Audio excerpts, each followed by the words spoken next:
tercer audio de El peregrino ruso, segunda parte del segundo capítulo. 6. El salto del lobo. Qué grandes son tus obras, oh Señor. Todo lo hiciste con sabiduría.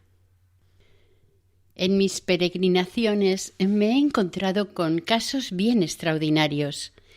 Si debiera narrarlos todos, tendría para muchos días. Voy a contaros este. Una tarde de invierno iba yo caminando solo por un bosque con intención de pasar la noche a 2 verstas más adelante, en un pueblecito que estaba ya a la vista. De repente un gran lobo saltó sobre mí. Yo tenía en mi mano el rosario de lana de mi starets que, como siempre, llevaba conmigo, e hice huir a la fiera con este rosario. ¿Y lo creéis? El rosario se me fue de las manos y se quedó rodeando el cuello del lobo. Este retrocedió al instante y, saltando a través de las matas, quedó preso por las patas traseras en los espinos, mientras que el rosario quedaba enganchado de la rama de un árbol seco. El lobo se debatía con todas sus fuerzas, pero no conseguía desprenderse porque el rosario le apretaba la garganta. Yo hice con gran fe la señal de la cruz y corrí a soltar al lobo, temiendo sobre todo que arrancase el rosario y huyese con un objeto que yo estimaba tanto. Apenas me había acercado y puesto la mano sobre el rosario, el lobo, en efecto, lo rompió y echó a correr con toda ligereza de sus patas. Dando gracias al Señor y acordándome de mi bienaventurado starets, llegué sin novedad al pueblo. Me dirigí a la posada y pedí hospedaje.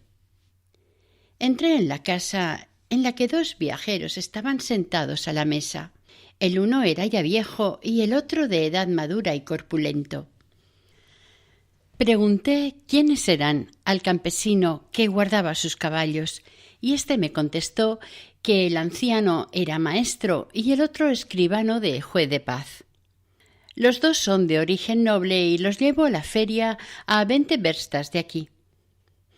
Después de haber descansado un rato, pedí a la patrona aguja e hilo, me acerqué a la luz y comencé a recoser mi rosario. El escribano me miró y dijo: «Mucho has debido de rezar para llegar a romper tu rosario». «No soy yo quien lo ha roto, sino un lobo». «Toma, de modo que hasta los lobos rezan», respondió riendo el escribano. Les conté entonces al detalle lo que me había sucedido y les dije la mucha estima en que tenía yo a este rosario. El escribano se echó a reír y dijo: «Para vosotros, gente crédula, siempre existen milagros. ¿Qué ves de misterioso en eso que has contado? Tú le has tirado sencillamente algún objeto, el lobo ha tenido miedo y se ha puesto a la fuga. Los perros y los lobos tienen siempre miedo de esos objetos que se les tira, y que se le hayan enredado las patas en la maleza no tiene nada de particular. De modo que no hay que creer que todo lo que sucede en el mundo es por milagro». Entonces comenzó el profesor a discutir con él. «No hable usted de esa manera, señor, que no entiende usted mucho de estos asuntos. Yo al menos veo en la historia de este campesino un doble misterio sensible y espiritual». «¿Cómo se entiende eso?», preguntó el escribano. «Escúcheme usted. Aunque no posea usted una instrucción muy profunda, habrá estudiado seguramente la historia sagrada por preguntas y respuestas que se edita para las escuelas. Usted se acuerda que cuando el primer hombre, Adán, se hallaba en el estado de inocencia, todos los animales le estaban sometidos, se le acercaban sin miedo y él les ponía a cada uno su nombre. El starets al cual pertenecía este rosario era santo. ¿Y qué es la santidad? Pues no es otra cosa que la resurrección en el hombre pecador del estado de inocencia del primer hombre, merced a sus esfuerzos por adquirir las virtudes. El alma santifica al cuerpo. El rosario estaba sin cesar en las manos de un santo. Pues bien, por el contacto continuado con su cuerpo, este objeto ha sido penetrado por una fuerza santa, la fuerza del estado de inocencia del primer hombre. He aquí el misterio de la naturaleza espiritual. Esta fuerza la sienten naturalmente todos los animales, sobre todo por el sentido del olfato, ya que el olfato es el órgano esencial de los sentidos en el animal. He aquí el misterio de la naturaleza sensible. Para ustedes, los sabios, no hay sino fuerzas e historias de este género, pero nosotros vemos las cosas desde otro punto de vista. Servirse un vaso de licor y echárselo al estómago. Esto es lo que da fuerza y vigor, dijo el escribano y se dirigió hacia el armario. Diga usted lo que quiera, respondió el maestro, pero por lo menos no pretenda usted negar lo que creen quienes saben más que usted. Mucho me gustaron las palabras del maestro, así que me acerqué a él y le dije: «Permítame usted contarle alguna cosa a propósito de mi starets». Le expliqué cómo se me había aparecido en sueños y cómo, después de haberme enseñado, había hecho una señal con carbón en la filocalía. El maestro escuchó mi relato con atención, pero el escribano refunfuñaba, recostado sobre un banco. Ahora veo claro que hay gentes que se vuelven locas de tener siempre la nariz metida en la Biblia. No hay más que ver y oír a este buen hombre. ¿Quién será el coco que viene de noche a manchar tus libros con carbón? Seguramente que has dejado caer tu libro al suelo mientras dormías y los residuos de la ceniza te lo han manchado. En eso ha consistido todo tu milagro. ¡Ay, estos cortos de alcances! Si nos conociéramos a ti y a todos los de tu cofradía. Después que hubo hablado de este modo, se volvió hacia la pared y se durmió. Oídas estas palabras, me incliné hacia el maestro y le dije: «Si usted quiere, yo le enseñaré el libro que lleva esta marca y no unos residuos de ceniza». Saqué la filocalía de mi saco y se la enseñé diciendo: «Yo nunca puedo entender que sea posible a un alma incorpórea tomar un carbón y escribir». Miró el maestro la señal sobre el libro y dijo: «Este es el misterio de los espíritus y te lo quiero explicar». Cuando los espíritus aparecen a un hombre bajo una forma corpórea, forman su cuerpo visible de luz y aire, empleando para esto los elementos de los que había estado hecho en su cuerpo mortal. Y como el aire está dotado de elasticidad, el alma que de él se reviste está dotada de la facultad de obrar, de escribir, de apoderarse de objetos. Pero ¿qué libro es ese que tienes en la mano? Déjame que lo vea. Lo abrió y se encontró con el tratado de Simeón, el nuevo teólogo. Esto debe ser sin duda un libro teológico, no lo conozco. Este libro, abuelo, contiene casi únicamente la enseñanza de la oración interior del corazón en el nombre de Jesucristo. Esta enseñanza está explicada aquí en todos sus detalles por 25 padres. ¿La oración interior? Ya sé lo que es, replicó el maestro. Me incliné profundamente delante de él y le supliqué que me dijera algunas palabras sobre la oración interior. Muy bien. Está escrito en el Nuevo Testamento que el hombre y toda la creación están sometidos a su pesar a la vanidad y que todas las cosas suspiran y tienden hacia la libertad de los hijos de Dios. Este misterioso movimiento de la creación, este deseo innato de las almas, es precisamente la oración interior. No es posible aprenderla porque se halla en todos y en todo. Pero ¿cómo adquirirla, descubrirla y sentirla en el corazón? ¿Cómo adquirir conciencia de ella y aceptarla voluntariamente? Conseguir que opere activamente, regocijando, iluminando y salvando al alma, le pregunté. No sé si hablarán de esto los tratados teológicos, respondió el maestro. Sin duda que sí, porque aquí todo está escrito, repliqué. El maestro cogió una pluma y anotó el título de la Filocalía y dijo: «Voy a pedir este libro a Tobolsk y lo quiero leer». Y sin más palabras nos separamos. Al marcharme di las gracias a Dios por mi conversación con aquel hombre y rogué al Señor que concediera al escribano la gracia de leer alguna vez la Filocalía y de comprender su sentido para el bien de su alma. 7.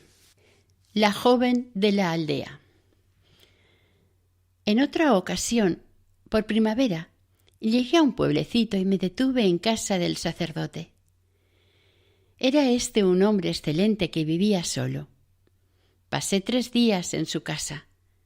Habiéndome examinado durante esos días, me dijo: «Quédate conmigo y te pagaré un salario, pues tengo necesidad de un hombre de confianza. Ya has visto que está en construcción una iglesia nueva de piedra junto a la vieja que es de madera. No me es posible encontrar un hombre de conciencia para vigilar a los obreros y estar en la capilla para recoger las limosnas para la construcción. Veo que tú serías a propósito para esto y que este género de vida te convendría mucho. Podrás estar solo en la capilla para rezar y pedir a Dios, pues hay en ella un lugar solitario donde pasar el día. Quédate, por favor, al menos hasta que la iglesia esté terminada». Yo me resistí cuanto pude, pero al fin debí ceder a las súplicas apremiantes del sacerdote. Me quedé, pues, hasta el otoño y me instalé en la capilla. Al principio tuve bastante tranquilidad y pude ejercitarme en la oración, pero los días de fiesta, sobre todo, venía mucha gente, unos a rezar, otros a bostezar y otros para sisar algunas monedas de la bandeja de la colecta. Y como yo leía la Biblia o la Filocalía, algunos de los visitantes solían conversar conmigo y otros me pedían que les hiciera un poco de lectura. Al cabo de algún tiempo, observé que una joven del lugar venía con frecuencia a la capilla y se quedaba en ella largo tiempo haciendo oración. Como yo prestase atención a lo que rezaba, oí que decía oraciones muy raras y hasta algunas totalmente desfiguradas. Le pregunté quién le había enseñado aquellas cosas y me respondió que su madre, que era ortodoxa, mientras que su padre era un cismático, de la secta de los sin sacerdotes. Esta situación me pareció muy triste y le aconsejé recitar las oraciones correctamente, según la tradición de la Santa Iglesia. Le enseñé el Padre Nuestro y el Ave María. Al fin le dije: «Reza sobre todo la oración de Jesús. Ella nos acerca a Dios más que todas las demás oraciones y por ella conseguirás la salvación de tu alma». La joven escuchó con atención y se condujo con toda sencillez según mis consejos. ¿Y lo creeréis?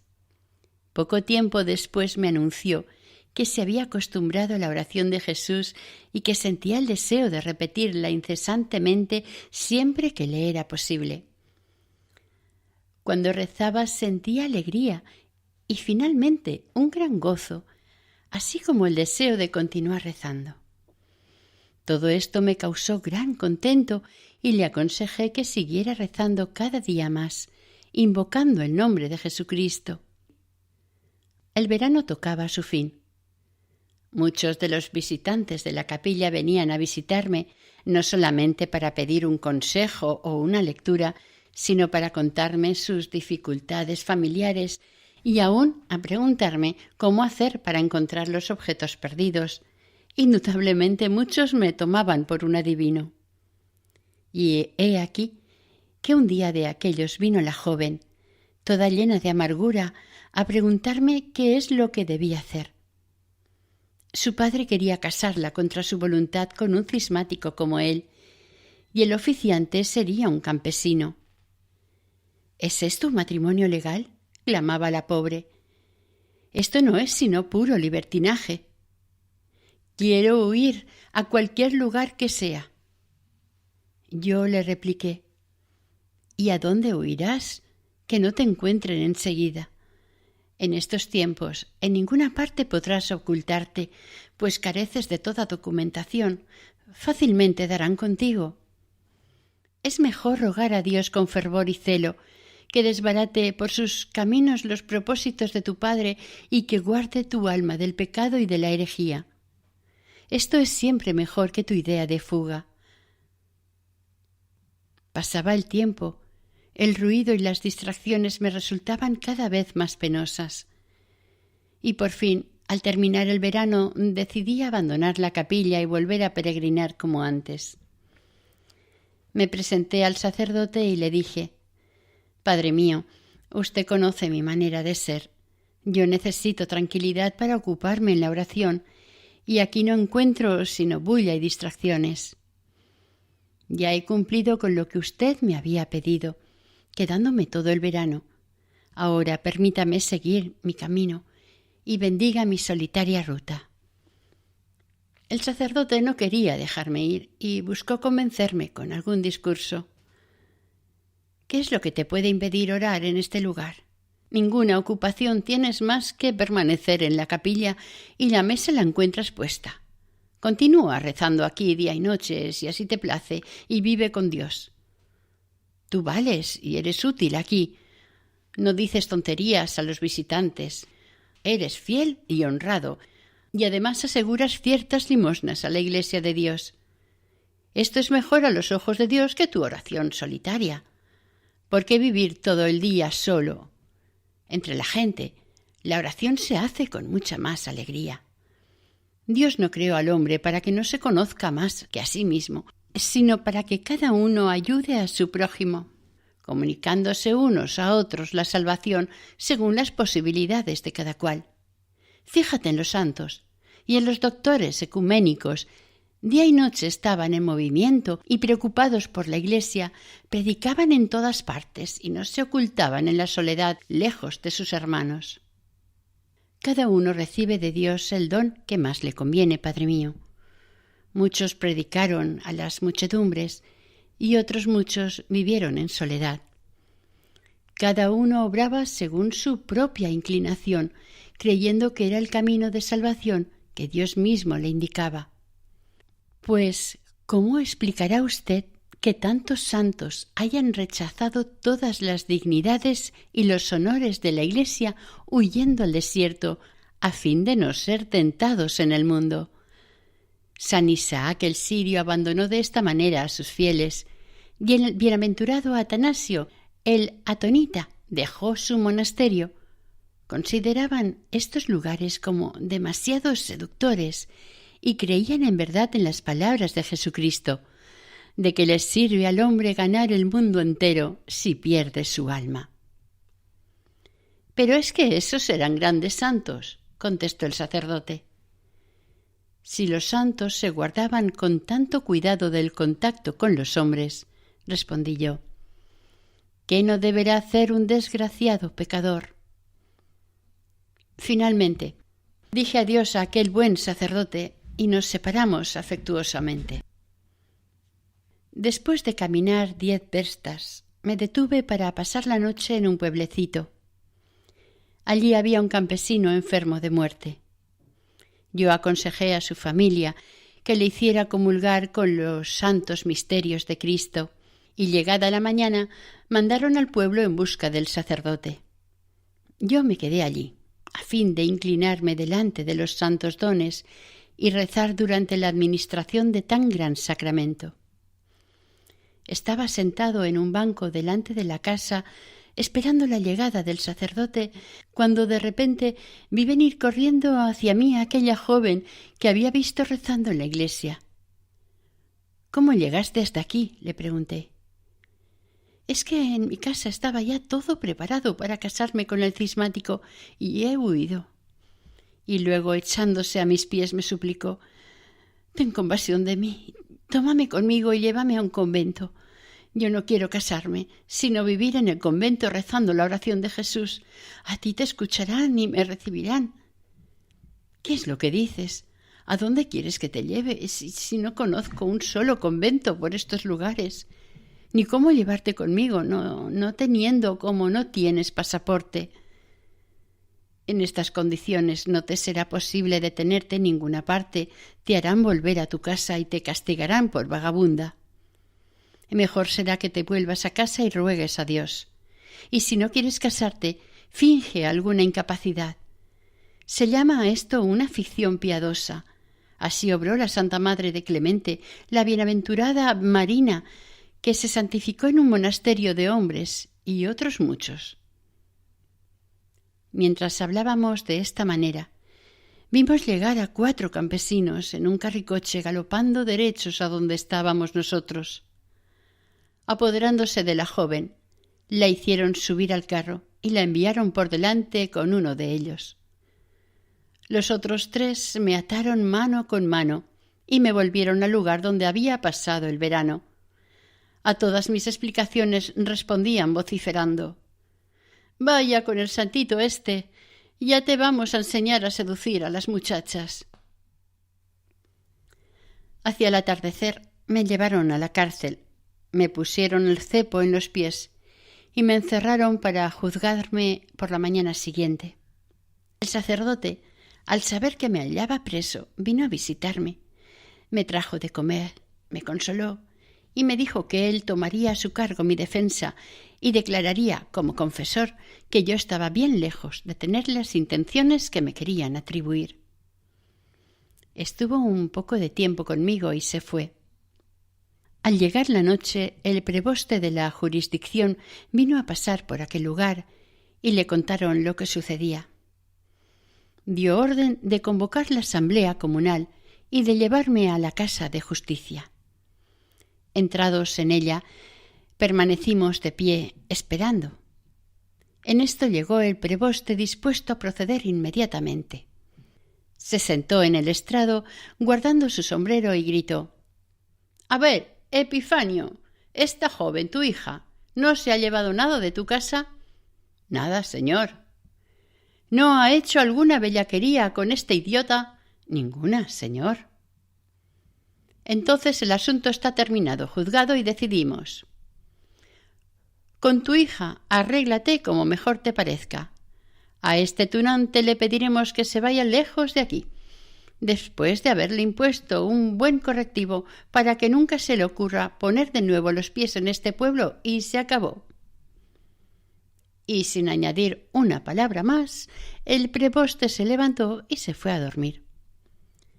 A mí me devolvieron a la prisión. Al día siguiente, muy de mañana, vinieron 2 gañanes que me dieron unos buenos azotes, dejándome luego en libertad. Yo me alejé, dando gracias a Dios que me había permitido padecer en nombre suyo. Todo esto me llenó de grandísimo consuelo y me animó más y más a la oración. Estos acontecimientos no me causaron la más pequeña aflicción. Parecía como si se le acaecieran a otra persona y yo no fuera más que un espectador, y esto aun cuando me estaban dando los azotes. La oración, que llenaba de alegría mi corazón, no me permitía prestar atención a cosa alguna. Cuando llevaba recorridas 4 verstas, me encontré con la madre de la joven que volvía del mercado. Se detuvo y me dijo: «El novio de la niña nos ha dejado.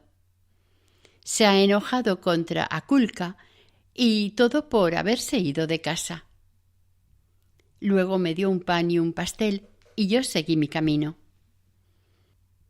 El tiempo era seco y yo no tenía ganas de dormir en poblado.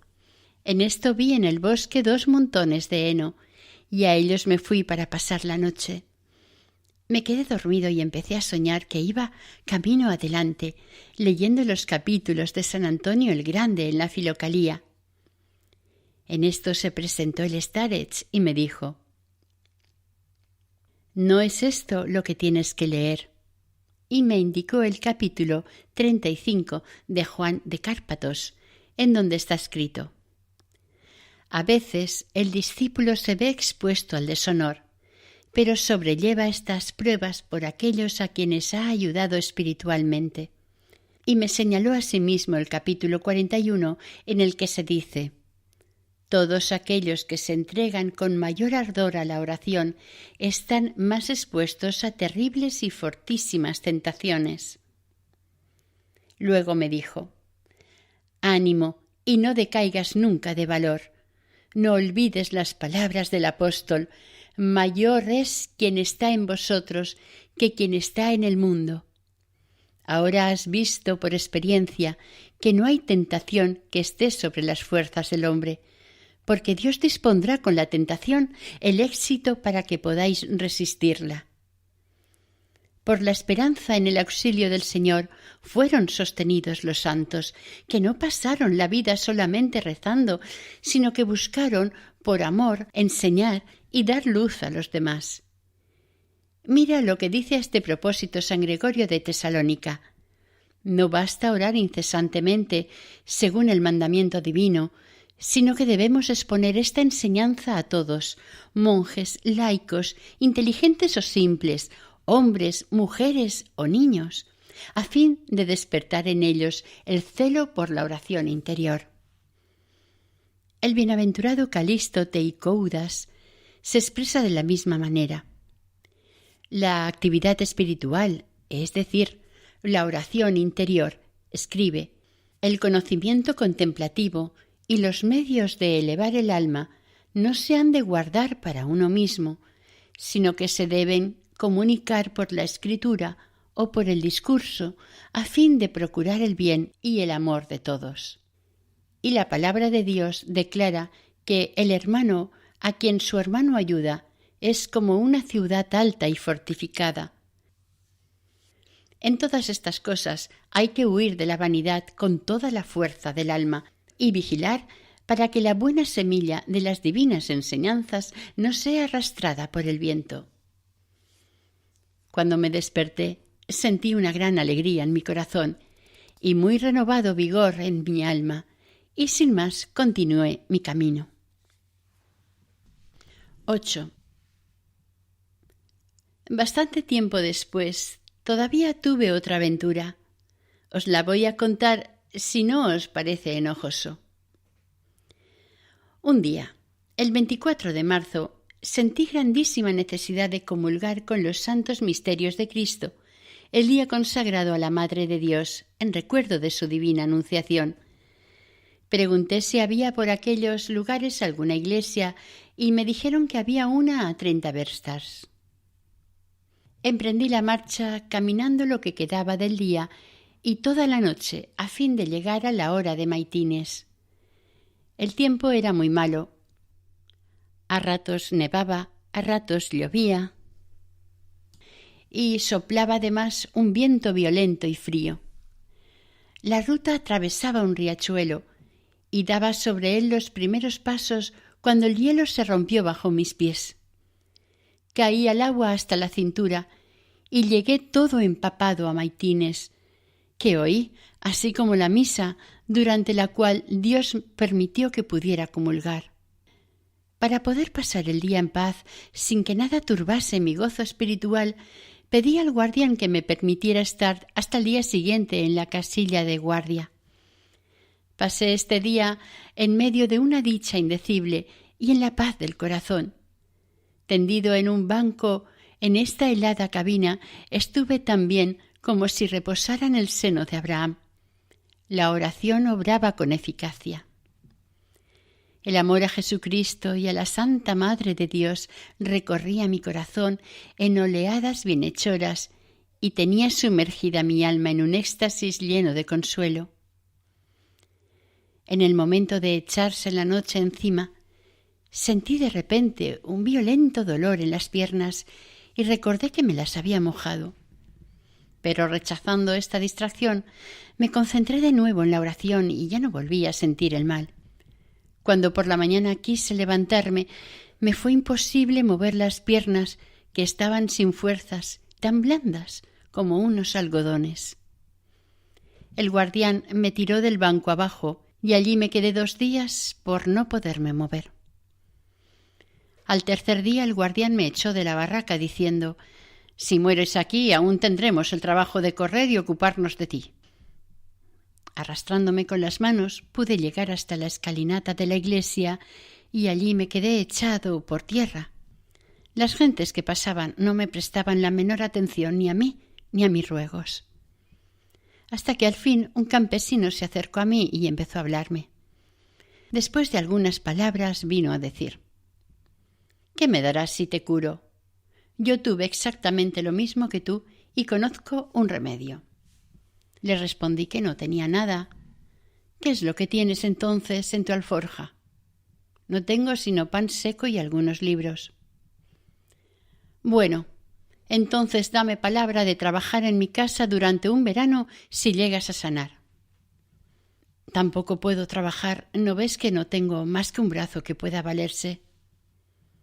«¿Qué es lo que sabes hacer entonces?» «Nada fuera de leer y escribir». «Ah, ¿con qué sabes escribir?» «Bueno, entonces podrás enseñar a escribir a mi hijo. Sabe leer un poco, pero yo quiero que aprenda a escribir». «Pero los maestros piden mucho, 20 rublos por aprender toda la escritura». Llegamos, pues, a una avenencia y con la ayuda del guardián me transportaron a casa del campesino, en la que me pusieron en un viejo baño al fondo del cercado. Comenzó el campesino a curarme. Reunió en el campo, en el corral y en los hoyos de la basura una gran olla de viejos huesos de animales, de aves y de cualquiera otra alimaña.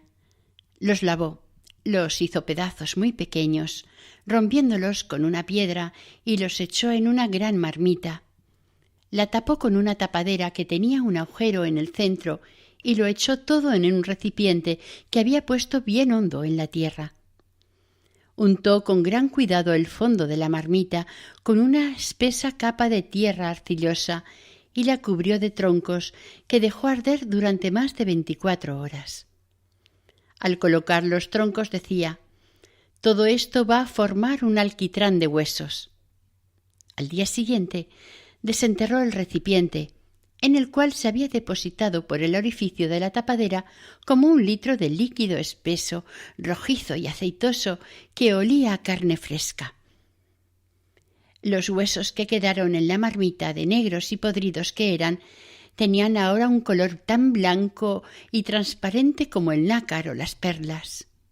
5 veces al día me friccionaba las piernas con este líquido.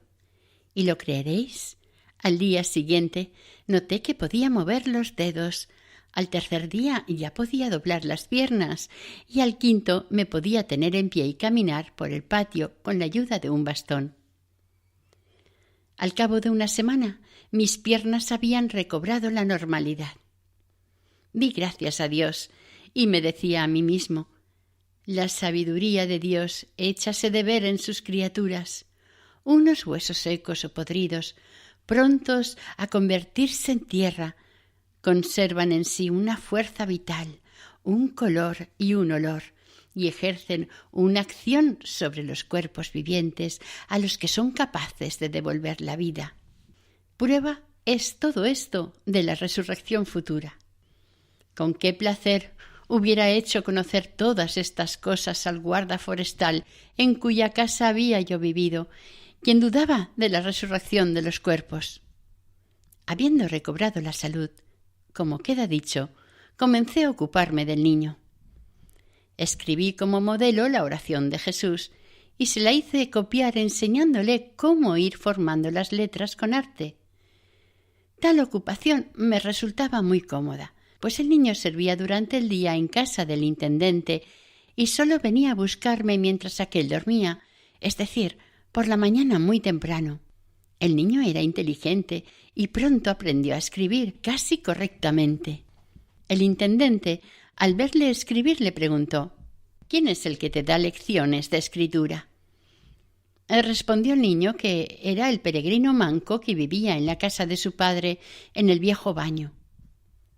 El intendente, curioso, era un polaco, vino a verme y me encontró cuando yo empezaba a leer la Filocalía. Habló unos momentos conmigo y me dijo: «¿Qué es lo que lees ahí?». Yo le enseñé el libro. «Ah, es la Filocalía», dijo. «Yo vi ese libro en casa de nuestro cura cuando vivía en Vilna, pero he oído decir que contienen fórmulas muy raras de oraciones inventadas por algunos monjes griegos, a ejemplo de los fanáticos de la India y de Bukhara, que hinchan sus pulmones y creen totalmente, en cuanto empiezan a sentir cierta sensación en el corazón, que esta sensación natural es una oración dada por el mismo Dios. Hay que orar con toda sencillez, para cumplir los deberes para con Dios. Al levantarse hay que rezar el Padre Nuestro como lo enseña Jesucristo, y ya basta por todo el día. Pero si se repite siempre la misma cosa, hay peligro de volverse loco y enfermar del corazón». No habléis así de este libro santo, pues no son unos monjes griegos cualesquiera quienes lo escribieron, sino unos antiguos y santos personajes que vuestra Iglesia también venera, como Antonio el Grande, Macario el Grande, Marcos el Asceta, Juan Crisóstomo y otros. Los monjes de la India y de Bukhara han imitado de ellos la técnica de la oración, pero la han desfigurado y echado a perder, según me lo han contado mi starets. En la Filocalía, todas las enseñanzas están tomadas de la palabra divina, de la Santa Biblia, en la cual Jesucristo, al propio tiempo que mandaba rezar el Padre Nuestro, enseñaba que había que orar sin cesar, al decir: «Amarás al Señor tu Dios con todo tu corazón, con toda tu alma y con toda tu mente.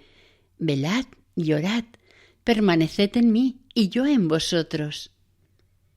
Y los santos padres, citando el testimonio del rey David en los Salmos: «Gustad y ved cuán bueno es el Señor», lo interpretan diciendo que el cristiano debe esforzarse mucho por conocer la dulzura de la oración, que en todo momento debe buscar consuelo en ella y no contentarse con decir una sola vez el Padre Nuestro.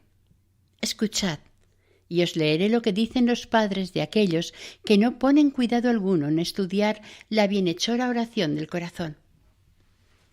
Declaran que los tales cometen un triple pecado, porque primero se ponen en contradicción con las Sagradas Escrituras. Segundo, no admiten que exista para el alma un estado superior y perfecto, contentándose con las virtudes exteriores, permanecen ignorantes del hambre y sed de justicia y se privan de la beatitud de Dios. Y tercero, considerando sus virtudes exteriores, a menudo caen en el contentamiento de sí mismos y en la vanidad. «Muy elevado es eso que has leído», dijo el intendente, «pero nosotros, los laicos, ¿cómo podríamos ir por tan alto camino?». Mirad, voy a leeros cómo muchos hombres de bien han podido, en su estado de laicos, aprender la oración incesante y nunca interrumpida. Abrí la Filocalía en el tratado de Simeón el Nuevo Teólogo sobre el joven Jorge y empecé a leer.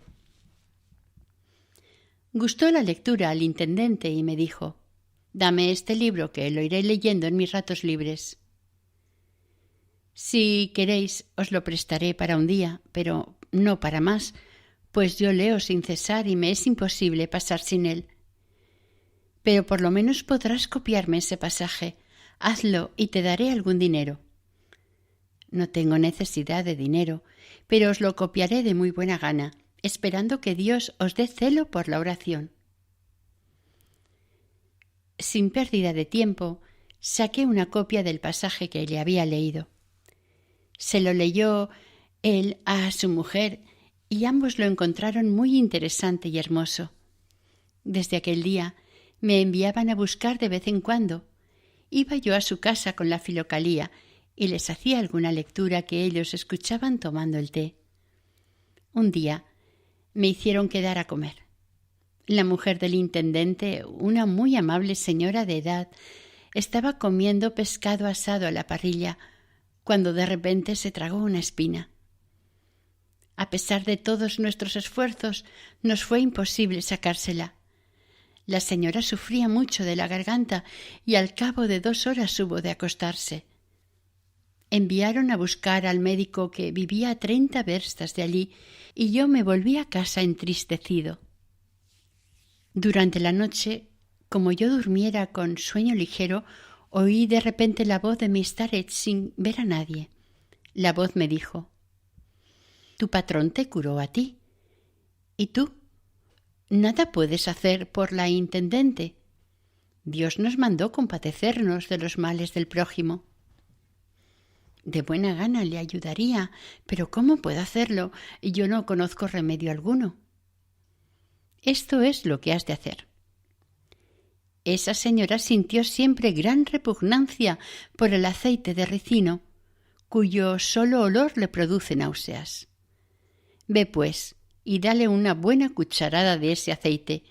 Con esto la señora vomitará, la espina saldrá fuera y además el aceite le suavizará la herida de la garganta y sanará. ¿Y cómo podré yo hacerle tomar el aceite si tanto horror siente por él? Pídele al intendente que la tenga bien por la cabeza y échale por la fuerza el líquido en la boca. Me desperté y fui inmediatamente a casa del intendente, a quien le conté todo al detalle. Él me replicó: «No sé para qué podrá servir tu aceite. Mi esposa tiene ya fiebre y delira y su cuello está muy inflamado. Mas si quieres probar tu remedio puedes hacerlo. Si el aceite no hace bien alguno, tampoco hará ningún mal». Echó el intendente aceite de ricino en un vasito y al fin pudimos conseguir hacérselo tragar. Inmediatamente tuvo un fuerte vómito y echó la espina, con un poco de sangre. Se sintió mejor y se durmió profundamente. Al día siguiente, por la mañana, volví para ver cómo iban las cosas y la encontré con su marido tomando el té. Estaba muy admirada de su curación y sobre todo de lo que me había sido dicho en sueños acerca de su repugnancia por el aceite de ricino, porque nunca habían hablado de eso con nadie. En aquel momento llegaba el médico. Le contó el intendente cómo había sido curada y yo le referí cómo me había curado las piernas del campesino. El médico declaró que ninguno de los 2 casos tenía nada de sorprendente, pues una fuerza de la naturaleza había intervenido en ambas ocasiones. Pero añadió: «Los voy a anotar para no olvidarme». Sacó una pluma de su bolsillo y escribió algunas líneas en su cuaderno. Muy pronto corrió el rumor de que yo era adivino, curandero y brujo. De todas partes venían a verme para consultarme, me traían regalos y comenzaron a venerarme como a un santo. Pasada una semana comencé a reflexionar sobre el caso y tuve miedo de caer en la vanidad y en la disipación. A la noche siguiente abandoné la aldea en secreto. 9. Llegada a Irkutsk. Así me vi de nuevo caminando por el camino solitario, y me sentía tan ligero como si de mis hombros hubiera caído una pesada montaña. La oración me consolaba cada vez más. A veces mi corazón hervía en un infinito amor a Jesucristo, y este hervor maravilloso corría en oleadas bienhechoras por todo mi ser. La imagen de Jesucristo estaba tan fuertemente grabada en mi espíritu que, al pensar en los hechos del Evangelio, me parecía como si los contemplase con mis propios ojos. Esto me emocionaba y lloraba de alegría, y en algún momento sentía en mi corazón una felicidad tal que no acierto a describirla. A veces me quedaba durante 3 días lejos de la gente y de las casas, y como en éxtasis me sentía solo en la tierra, yo, miserable pecador, delante de Dios misericordioso y amigo de los hombres. Esta soledad era mi felicidad, y la dulzura de la oración me resultaba en ella mucho más sensible que viviendo con los hombres. Llegué por fin a Irkutsk. Después de haberme postrado ante las reliquias de San Inocente, me preguntaba a dónde iría después. No tenía ganas de estar en la ciudad por mucho tiempo, pues era muy populosa, y así iba caminando y pensando en estas cosas. Encontré de repente a un comerciante del país que me detuvo y me dijo: «Tú eres un peregrino. ¿Por qué no vienes conmigo a mi casa?» Llegamos a su rica morada. Me preguntó quién era, y yo le conté mi viaje y andanzas. A esto me contestó: «Tú deberías ir hasta la antigua Jerusalén. Allí hay una santidad tal como no se la encuentra en ninguna parte». «De muy buena gana iría allí», le respondí, «pero la travesía cuesta muy cara y yo no tengo dinero con que pagarla». «Si te parece bien, yo te indicaré un medio para hacerlo», dijo el mercader. «El año pasado envié allí a un amigo nuestro». Yo caí a sus pies y él me dijo: «Mira, yo te daré una carta para uno de mis hijos que está en Odessa y hace el comercio con Constantinopla. Allí, en sus oficinas, te pagarán el viaje hasta Jerusalén. No es tan caro como imaginas». Estas palabras me llenaron de alegría. Di las gracias emocionado a este bienhechor y sobre todo se las di a Dios, que tan paternal amor demostraba hacia mí, pecador empedernido, que ni a él ni a los demás hacía bien alguno y comía inútilmente el pan ajeno. Permanecí 3 días en casa de este generoso comerciante.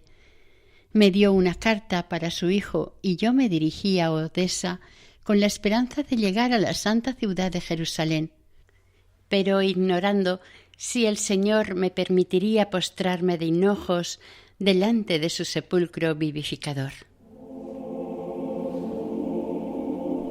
Fin del capítulo 2. Fin del tercer audio de El Peregrino Ruso.